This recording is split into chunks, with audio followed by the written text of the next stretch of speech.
Kristen Doute back on television.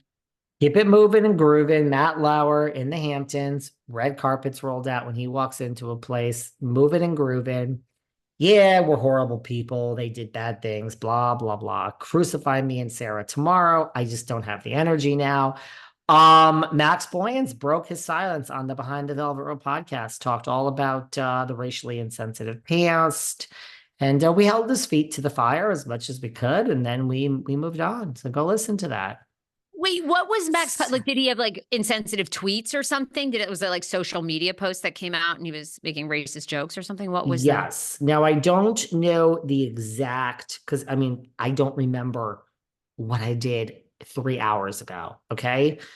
I don't remember. But yes, there were racially insensitive tweets. And I mean, I remember around what they said, but I really don't remember exactly what they said. And it was against, I believe, the Asian community, the Black community, maybe the gay community, but definitely Black and Asian communities. And yeah, we had him on the podcast. So there you go, everybody. Go listen to our chat with Max Boyens.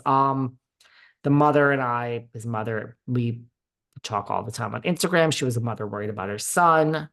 I can understand that. Sure. Hopefully Max has changed. And, some people they think they're funny and they're not, or maybe he really believes it. I don't know. Regardless. He's a horny little Katie spent the night fucker. with him. He's a horny little fucker, right? Guess so. He gave it to Katie and she took it and she loved it. And he loved it. She's horny. He's horny. They did it.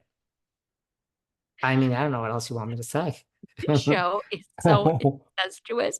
It's so incestuous. Katie and Schwartz, they are completely just sexual napalm for each other. I mean, they will not leave one another alone. It is so weird. I think that was so bizarre of Katie. I cannot even imagine. And Max, where's your loyalty to your bro? Best friend, apparently. Even if they're friends just hanging out, dude, leave the house. Why are you spending the night there? And listen, I love how they keep saying Boyens, like they're bringing his last name into it. And I love how it's like they're listening and they're listening. And like, I see Andy's point. Lala's like, what? Like, okay, yeah, that is your best friend. You're doing it with his wife, Katie. Look, Tom Sandoval has a point. What is the double standard here with Katie Maloney? Then even Lala, she's like, Katie, I don't understand.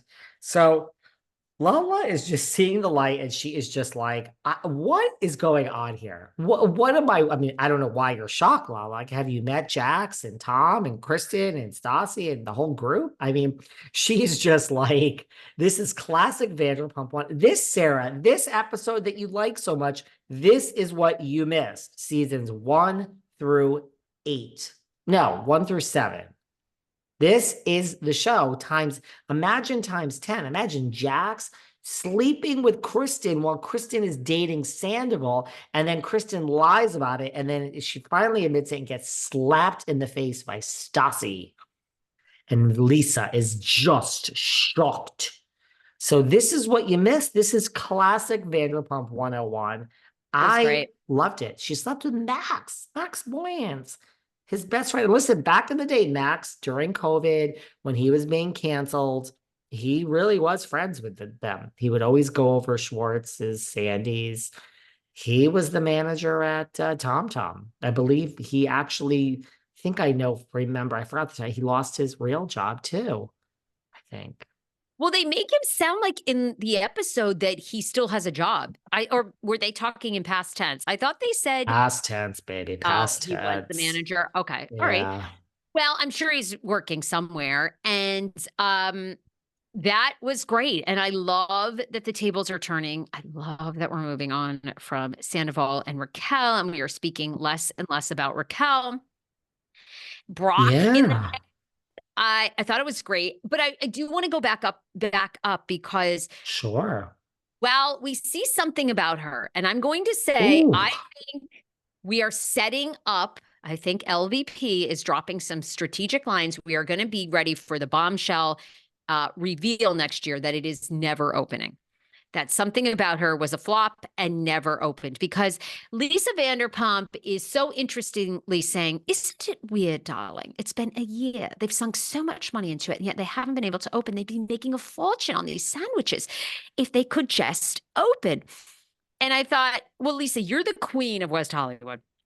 Lisa and Ken, I'm sure, know California. They know Los Angeles. They know all the players to get your permits passed. So, and I know that they're not a part of it. They're not business partners of something about her. But don't you think it's strange? I mean, we have another sandwich tasting that happens, and the interior looks The same beautiful. thing. Same sandwiches, according to Lala and Lisa Vanderpump. Well, Ken is like the same thing, and Lisa's like, darling, this is a year later. It's not the same. Well, actually, Lisa Vanderpump, it's the fucking exact same, except for one piece of bread. Ariana's like, and don't worry, the bread's going to be toasted every day. Lisa's like, and listen, I will go back. You know where it is. It's between Chiconi's and the Abbey, two of my favorite places. That is fucking, forget about Jax's in Studio City, the other shit, it's Schwartz and Sandy's and the strip mall. That's not cheap either, but this is, I don't care how small it is, between Chiconi's and the Abbey on that street. It's right near Sutton's store. That is so fucking expensive. This isn't like I bought an apartment and I'm closing on it in 2 years and I'm not paying. And you're paying every month while it sits there. It's like, that's crazy. Now, apparently, there was a podcast. I don't know what podcast, but apparently something about her, Ariana Katie's business, the partner who was creating the menu, I guess that woman in the show, she went on a podcast. I don't know which one, but she trademarked something about her. So the sandwich shop is closed before it even opens. It's done, not opening, not happening. The ladies stole their idea. Well, not really, because Katie and Ariana didn't trademark their company name, which they should have. They got screwed over. So guess what? If this opens, there is no something about her. Let's call it Ariana's revenge. I don't know. That's what this woman, I guess, said on the podcast, or someone did research on the Who is this podcast. woman? Is this woman the one that we see making the sandwiches? I assume. You think I'm going to go listen to a podcast? I listen to this podcast, your podcast, Shannon Doherty's podcast, and that's about it. I appreciate everyone listening to this podcast. I'm such a wonderful, happy, pleasant person here. God, am I getting as bitter in life as fucking Katie? I listen to yours, Bill Maher's, Joe Rogan's, Juicy Scoop. Oh God, that crazy lunatic. Am I getting as bitter in life as fucking Katie? Please tell me if I'm a troll like that. A little bit. God.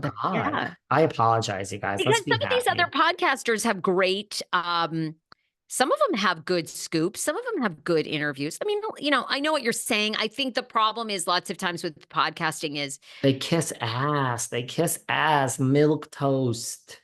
Do you have any milk toast for breakfast?